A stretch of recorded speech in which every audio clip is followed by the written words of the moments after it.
everyone, my name is Kristen. This is Kristen Craves Books. It has been a minute since I filmed. I don't think I have filmed since my last most anticipated releases video, and it's mostly because my laptop has been giving me issues, the editing software, so hopefully I can get this video up before the start of June because I finally caved. I'm getting a new laptop, so I should be back in full force. My reading has been going amazing. I've been wanting to film and gush about books. It's just been a frustrating experience on my laptop. It crashes, I can't turn it off, it's just a mess. So really excited to get a new one finally and get back to it. And I'm just not somebody who can edit from my phone. I've tried. I know a lot of my booktube friends do, and I'm in awe of them for being able to do that. That is just not me. But I don't think I've ever missed one of these videos, and I'm not about to start now, especially since there are some really exciting books coming out in June. No pre-order campaigns that I could find. If I missed any, let me know. I haven't seen any pre-order campaigns for the books that I am interested in, but that's no big deal. I'm just really excited to get my hands on some of these and to maybe put a few exciting books on your radar. So we will start. So we're starting out with June 3rd, and the first two books are actually like campy sci-fi, kind of humorous science fiction, which is a niche that can really work for me if the humor hits. So I think that these both have mixed reviews so far from early reviews, but that is pretty normal for a genre like this. The humor's not going to be for everybody. It's very personal, and I've realized that, but with sci-fi, the humor tends to hit for me, and I love both of these covers, both of these titles. So the first one is of Monsters and Mainframes. It's by Barbara Truelove, and this is just one of the greatest covers. I love everything about this. And the tagline says, "Spaceships aren't programmed to seek revenge, but for Dracula, Demeter will make an exception." So yes, Dracula as in the vampire, so there are vampires in space on this, which is a combo I don't think I have ever read. Let me know if you know any books like that out there, because that is interesting. And Demeter is actually the spaceship, so we have a sentient spaceship, which is another niche within sci-fi that I absolutely love. So Demeter is basically a shuttle, and she is shuttling humans from Earth into space, and she loves her job, but humans aboard are starting to be killed, and it's all because of this vampire named Dracula, of course, who came aboard one day and killed everybody. And now she's under threat of being decommissioned, so she has to put together a ragtag crew, and it's quite the crew. So we have a werewolf, an engineer built from the dead, a pharaoh with otherworldly powers, a vampire with a grudge, and a fleet of tearful spider drones. So that sounds like quite the crew to come together and save the day and fight the ultimate evil. It says that it's a queer love child of pulp horror and classic sci-fi, so the horror elements intrigue me a lot. It's a dazzling, heartfelt odyssey that probes what it means to be one of society's monsters and explores the many types of friendships that make us human. And then the next campy sci-fi focuses more on parallel universes versus space, and that's not always my favorite thing. I am very hit or miss when it comes to parallel universes or time travel or anything like that. I don't know what it is, but it doesn't often hit for me. But because this one is leaning into the camp, and it's also a romance, maybe it'll be better for me. It's called Cosmic Love at the Multiverse Hair Salon, and it's by Annie Marr, and the tagline says, "Love times infinity." It's a multiverse novel about two women who fall in love despite living in worlds that are 5 months apart, as they try to find a timeline that doesn't end in disaster. So we're following Tressa, and she is an owner of a hair salon, and she's also an influencer because she's got a really great personality and is becoming really popular. And I think that she gets this text from Meryl, who texts her accidentally. I don't know how that happens, but they start off a conversation that leads to flirting, and they decide that they want to meet up. But on the day they're supposed to meet, Meryl never shows. She doesn't think too much of it. I have a feeling that she must get online and talk about it, because Meryl's sister and friends show up at her hair salon and say, "There's no way you've been talking to Meryl because she's been missing for a month." But clearly she has been talking to Meryl, and through a series of events they discover that parallel universes are a thing, and they have crossed paths before, and we see them together, and every time Meryl somehow disappears, and they're trying to figure out how they can just live in the same universe, and they have a deadline, I believe. So who knows how that'll all work out in the end. I do love a romance. I do love campy. We'll see how the parallel universes work for me, but I love the whole idea of it happening in a hair salon and everything. Again, a great title and a great cover. I did also want to mention that The Listeners by Maggie Stiefvater comes out on June 3rd. I don't know anything about it. Maggie Stiefvater is somebody who I want to love. I think the concepts of all her books are really interesting. I've tried many times. There's something about her writing that doesn't work for me, but I know that she's beloved by so many, and this one seems like it's a little bit different for her. I think it's historical fiction, but that's all I know. But in case you're a fan and you didn't know, June 3rd, The Listeners comes out. Vaishnavi Patel has a new book coming out in June, and Vaishnavi Patel wrote Kaikeyi, which there were things about that book that I really loved and some of the retelling aspects that didn't quite work for me, but I told myself I would try something else, and this one has really caught my eye. And it's called 10 Incarnations of a Rebellion, and what intrigues me is that it is a reimagining of an alternate version of India that was never liberated from the British, and a young woman who will change the tides of history. So we're following Kalki, and she is a young girl who grew up in Kingston, which is a city that the British built on the ashes of Bombay.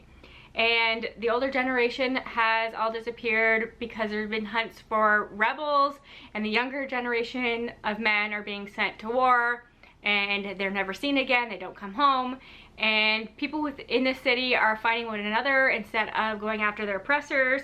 So our main character and her group of friends decided that they're gonna play a dangerous game. They're gonna get jobs working for the British and come together and tear it down from within. So what really caught my eye is that the author chose to tell the story using 10 moments within our main character's life, and I just think that's a unique way to tell a story. And this is based on the Dashavarta, the 10 avatars of Vishnu, which I'm not as familiar with, and maybe I should read up on before I read this story to really appreciate what the author is doing here. It's a sweeping, deeply felt, speculative novel of empowerment, friendship, self-determination, and the true meaning of freedom. And then finally for June 3rd, we have the start of a YA romantasy trilogy, and it's called Aerostorrms. This is by Lauren Hamilton Murray, and it is a trilogy about dangerous magic, forbidden love, and a cutthroat competition for the throne. In an empire where crowns are not inherited, they're won. So a competition. I know that's a huge buzzword right now. And our main character is Blaze, and she's a rain singer who's born into a fire-wielding family, and her birth summons this devastating storm that kills thousands. So immediately she is hidden from everybody, and as she grows up, she realizes that she no longer has her power, and she doesn't really want it back considering what happened on the day of her birth. And then she gets an invitation from the crown to come and compete for the throne. It's her and her brother Flint. So Blaze and Flint, that is interesting naming there. So obviously this is also a romantasy, so I think there are actually 2 love interests in this one, and she'll learn some secrets about her past competing for the throne. So I don't know if that's one I am going to run to read, but I will keep an eye out for reviews because sometimes I am in the mood for a competition story. I do like YA romantasy every now and then. There's some stunning first editions I've seen going around with this one as well, so we'll see. I'm curious if this one gets any buzz. A lot of romantasy getting a lot of buzz in the last month or two, so I'm curious to see if this one falls within that as well. For June 10th, we actually have my current read. I am listening to this thanks to NetGalley, and it's by one of my favorite authors, so obviously I'm loving it, and it's King of Ashes by S.A. Cosby. His audiobooks always hit. They're so amazing. And what I've realized is he's a master at writing family dynamics. In this case, it's siblings. Usually it's like father-son dynamics that he's written in the past, so I think that this one is something different, and it is set in the South. It's like Godfather. We're following Roman as our main character, though we do get slight perspectives from his siblings. He's got a sister named Dahlia who is running the family business, and they have a crematorium, and she is overwhelmed and feels like the weight of the family business has been put on her shoulders, which it has. And his brother Dante has gotten into some trouble. He is now in debt. He owes some dangerous people a lot of money. And Roman is a financial advisor. He's very good with money, so he tries to make a deal.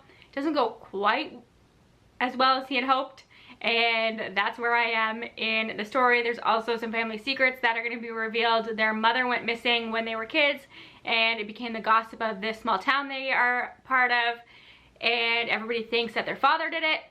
And it starts in the beginning with a father being in an accident and he's in a coma. Sister is determined to figure out whether he was the one that is responsible for their mother's disappearance, and that's what's happening in the story right now. I just think that S.A. Cosby is incredible at writing human characters, at writing real relationships, real feelings and emotions.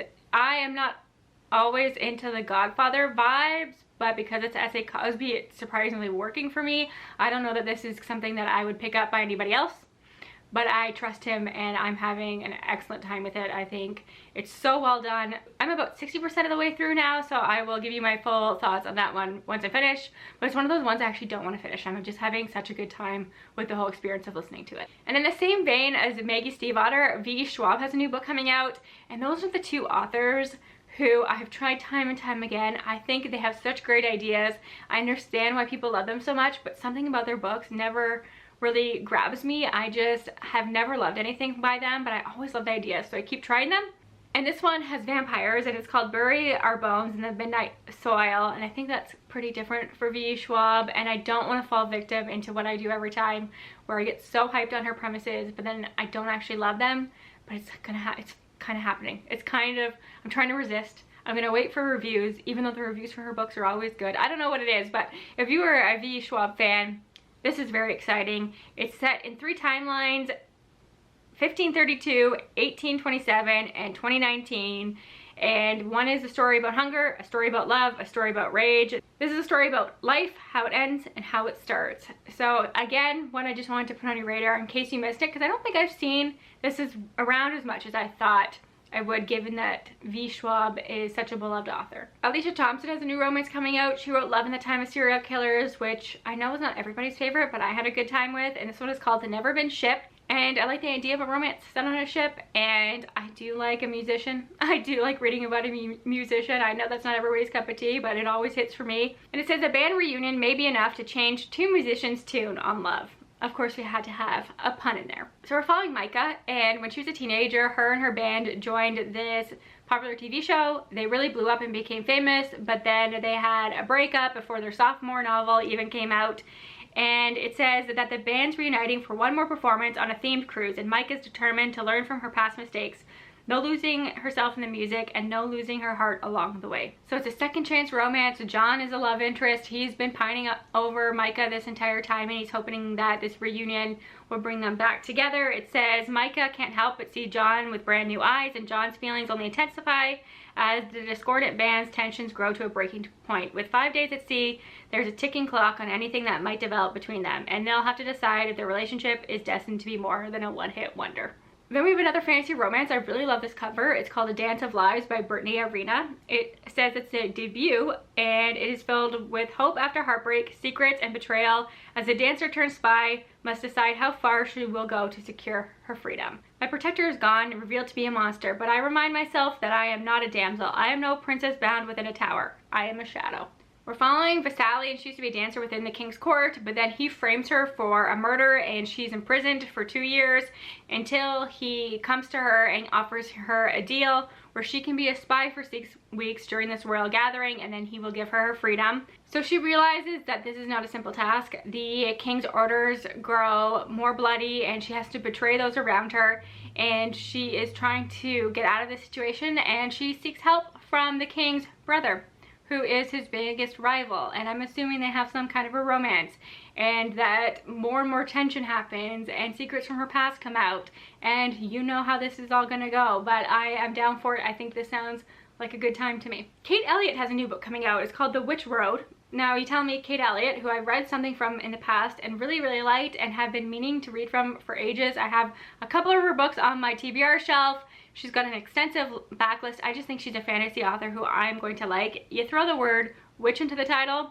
and there's a greater chance that I'm going to try it. I think there's something kind of nostalgic about this cover as well. And it says, status is hereditary, class is bestowed, trust must be earned. We're following a courier who is tasked with guiding this arrogant prince through the hills to reach his destination. And it says when she warns him not to enter the haunted spires, the prince doesn't heed her advice, and the man who emerges from the towers isn't the same man who entered. The journey that follows is fraught with danger. Can a group taught to ignore and despise the lower classes survive with a mere deputy courier as their guide? So a bit of a journey story, which is not always my favorite thing, but I do like the idea of this. I'm wondering how the witch road becomes part of it, but I'm sure that'll be some funny dynamics too, with the arrogant prince not listening to her. And yeah, I just love this cover. It says an absolute gem of a story by S.A. Chakraborty, which is fun. And yeah, I've just been wanting to read more from Kate Elliott anyways. June 17th, we have Wearing the Lion by John Wiswell. John Wiswell wrote one of my favorite books of last year, Someone You Can Build a Nest In, so I've been anticipating this one. Obviously we're following Hercules, and he dedicates all his feats to the goddess Hera, who is the goddess of family. And it turns out that Hercules is a child of Hera's husband, Zeus, who was born out of wedlock, and she can't stand him. And one day she sends the Furies to convince Hercules to kill himself, but through these events he ends up killing his children, and his wife convinces him that he needs to get revenge. But somehow Hercules believes that Hera is the only goddess he can trust. He prays to her. She feels guilty over what happened, and he is sent on this quest to kill monsters somehow, and he feels immense guilt and trauma over the past events that he just can't go through with it. So we see him go on this journey, and I don't think that he is killing. It's more like he's healing. It says he bonds with a giant bull, he cures illnesses, and he cares for a lion. So I don't know, this sounds a little convoluted, a little all over the place, but I trust John Winswell. I haven't seen any early reviews for this one yet. I'm curious to check those out. And it says that John Winswell brings his signature humanizing touch to the Hercules story, forever changing the way we understand the man behind the myth and the goddess reluctantly bound to him. So we will see. I'm cautiously optimistic given that I already know that I really like something from this author. The premise, it doesn't exactly call to me, but I was going to read this no matter what it was about. That's just how it is sometimes with certain authors, and John Winswell is one of them for now. Then we have a YA horror, and I do love a YA horror, especially in the summertime, and this one, I love the cover. It's called You've Awoken Her by Anne Cardinal, and it says that it's about the string of disappearances and accidental drownings in the Hamptons, the changing relationship between two best friends, and their desperate attempt not to be the next victims of a Lovecraftian monster terrorizing the coastline. So we're following Gabby, who is forced to spend the summer in the Hamptons since his mom is traveling, and he has to stay with his best friend, but their relationship has changed a lot. I think that Ruth's family has moved to the Hamptons full-time, so it's more pretentious, we will say, and has a new boyfriend who's part of the whole elite society that happens in the Hamptons, and he just doesn't feel connected to it. He feels something is off. And one day he witnesses a woman being pulled under the water, and nobody in the town, the police, nobody seems to care or to question it at all. So he's thinking something sinister is happening here. It says, as the accidental deaths and drownings begin to climb, Gabby knows he'll need proof to convince Ruth they're all in danger. And while the Thurston family name keeps rising to the top, along with every fresh body, what's worse is that all the signs point to something lurking beneath the water. Something with tentacles and a thirst for blood. Can Gabby figure out how the two are intertwined and put an end to the string of deaths before becoming the water's next victim? Sounds like a perfect summertime YA horror to me. H.G. Perry has a new book coming out, and this is another author who I've been wanting to read from. I feel like their entire backlist appeals to me. Every time I see a book from them, I put it on my TBR, I just never get to it. So that is something I should do. I think I actually have one on my Kindle that I should try, but this one's called A Far Better Thing, and the tagline says, I feared this was the best times, I hoped it could not be any worse. And obviously, it's kind of inspired by A Tale of Two Cities. So this is following Sydney, who is essentially a changeling. He was kidnapped as a child and forced to be an immortal servant in the fairy realm, and there is a fae who has taken his place within his real family. And an opportunity comes where he can seek revenge, and he is going to need a lot of magic and skill to pull this off. And it says that it is shuttling between London and Paris during the Reign of Terror. Generations of violence and begetting violence lead him to a heartbreaking choice in the shadow of the guillotine. So I'm really into that, actually. I love the sound of that, and I do think I've heard amazing things about this author, and it's the kind of fae that appeals to me. One more for June 17th, we have The Ghost of Gwendelyn Montgomery, and this is by Clarence A. Haynes, and it says that in a fast-paced, sexy, ghostly adventure, a Pavlis is at the top of her game, must confront her secret, mystical path. This sounds unique because it's a ghost story, but also reads very contemporary, and it says that Gwendelyn is a really successful publicist. She has a really nice life with a boyfriend that she loves, but she's got a lot of long buried secrets that could unravel everything. It says, after a grisly, bizarre incident at the Brooklyn Museum, Gwendelyn begins to realize that something nefarious is happening tied directly to her past, right as Fonzie Harewood comes back into her world. Fonzie's a queer Latinx psychic from the South Bronx who caught up in a love triangle with a ghost and his mortal ex. He's able to communicate with the dead, and he's come with a dire warning for Gwendelyn that the barrier between humans and the spirits is weakening. Gwendelyn would prefer not to have anything to do with the ghostly drama. Yet in order to get to the bottom of the spookiness derailing her life and threatening the world, she must face the demons she long left behind. So it doesn't sound like the typical ghost story that I read, and that's what really is intriguing me about it. And I've seen some really good early reviews for it, so one I will definitely keep my eye out for. And finally, June 24th, A.B. Poranak has a new book coming out, and I love When the Dark Stands Still. That is one of my favorite books ever. I still think it's so underrated. I understand why it's not for everybody, but I absolutely love it. And I've been waiting and waiting for something new, and this is called The Treacherous Swans. Gorgeous cover. In love with this cover. I've been talking about this cover since it's been revealed, and I'm so excited to finally have it on my shelves. This is actually a sapphic retelling of Swan Lake, which makes sense if you look at the cover. Raised by a sorcerer, Odile has spent years preparing for the heist of a lifetime. It's perfectly simple. Impersonate a princess, infiltrate the palace, steal the king's enchanted crown, and restore magic to the kingdom. But when the king is unexpectedly murdered, she's forced to recruit the help of Mary Odette, the real princess. And the two begin to unravel a web of lies and deceit that leaves Odile uncertain of who to trust. Soon, though, Odile must decide her mission or the girl she's falling for. The fate of the kingdom depends on her making the right choice. So that doesn't really tell you much, but I don't care. I know the writing's going to be beautiful. I know I'm going to eat this up. I better eat this up and love it because I've been waiting for it for so long, and I already know that I love this author's writing and atmosphere, so I am so ready for this, beyond ready. Then we have an anthology, and it seems to be short stories, and they're all fantasy romance, which I thought could be interesting, and it's called The Secret Romantics Book of Magic. And the reason I put it on my TBR is because there's a lot of authors I love in this. I always put these anthologies on my TBR, never get to them. I really should because they do intrigue me, and it's a good way to find new authors, especially since I'm somebody who is still trying to figure out what I love in fantasy romance. Like, some of it really hits and a lot of it I struggle with.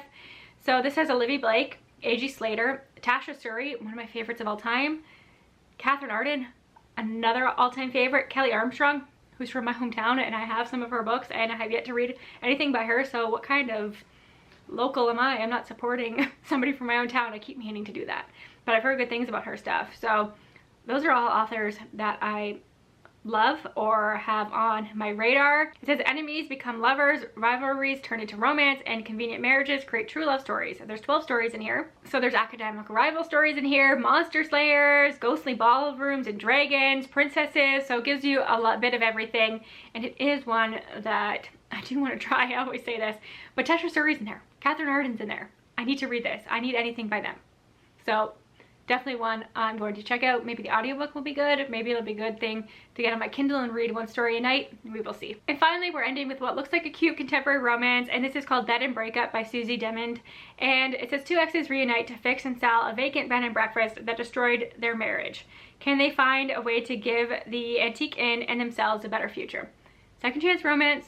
No, that's not for everybody. They've been working for me lately. A bed and breakfast setting sounds delightful to me. Love this cover. Love the look of the bed and breakfast. It says their love story is a bit of a fixer-upper. So we're following Molly and Robin, and they made this antique inn into like a queer destination for people who are traveling through the mountain town in Arkansas, and their ambitions really just drove them apart. The young couple separated, handing over the property's upkeep to a management firm, and never looked back. It's now 7 years later, and they both have different motivations for wanting to return to the inn.